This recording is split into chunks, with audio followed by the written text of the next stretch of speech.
But of course, it's all change in the world of refereeing because we now see what goes on in terms of deliberation about VAR decisions, etc. But we don't hear it. We don't hear it. Now, the FA say they will, quote, absolutely explore new plans to let supporters hear decisions by releasing recordings to the public after the game. Yeah. What's your take on that?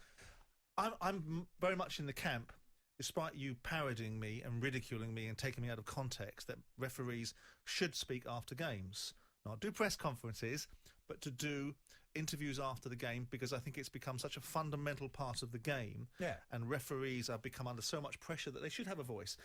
This is a discussion point. Taking recordings in isolation and being able to play them without nuance or context, or a referee giving it context, would trouble me, because I wouldn't want the media to be able to have the second bite of the cherry at trial by media by simply analysing a recording without the referee being present to suggest what he was saying or what the context of it was or the framework of it.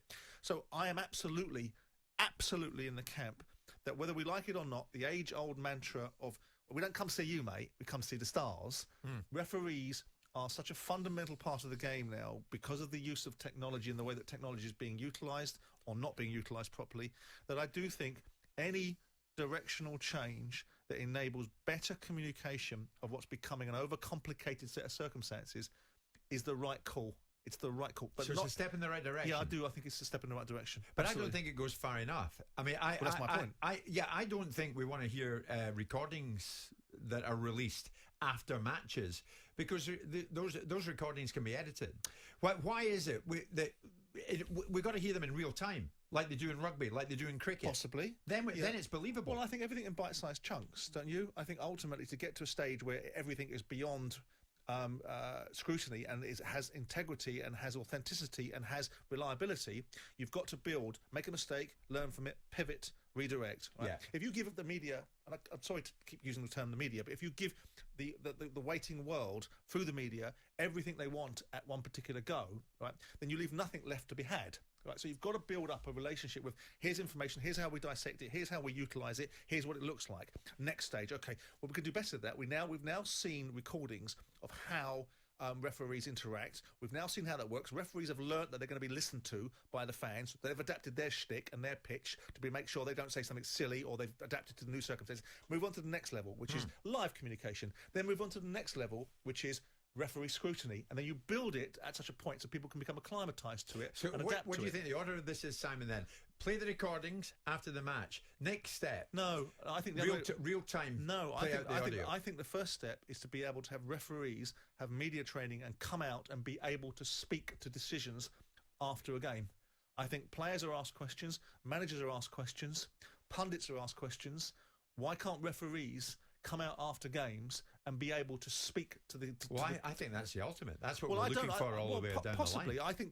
I think you know, whichever way you get. No, you know, going live in a game is the ultimate immediate response. Anything that's retrospective still has the ability for people to be able to think about, consider, and produce. So if you're taking a referee out in a very controlled environment and giving him 2 or 3 minutes to explain individual decisions, not a free-ranging free hit to be able to discredit referees, but bringing referees into isolated moments, we start the process. I'm not suggesting after every single game a referee comes out, but we start the process of you're allowed to have a referee on one game come out and speak, and then we start to build it up.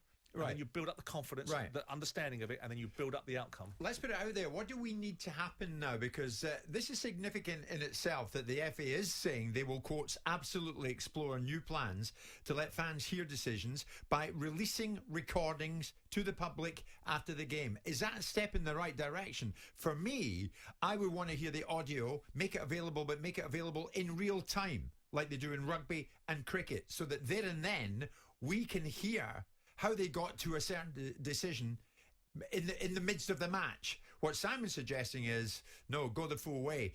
Let referees post-match come out and explain their decisions.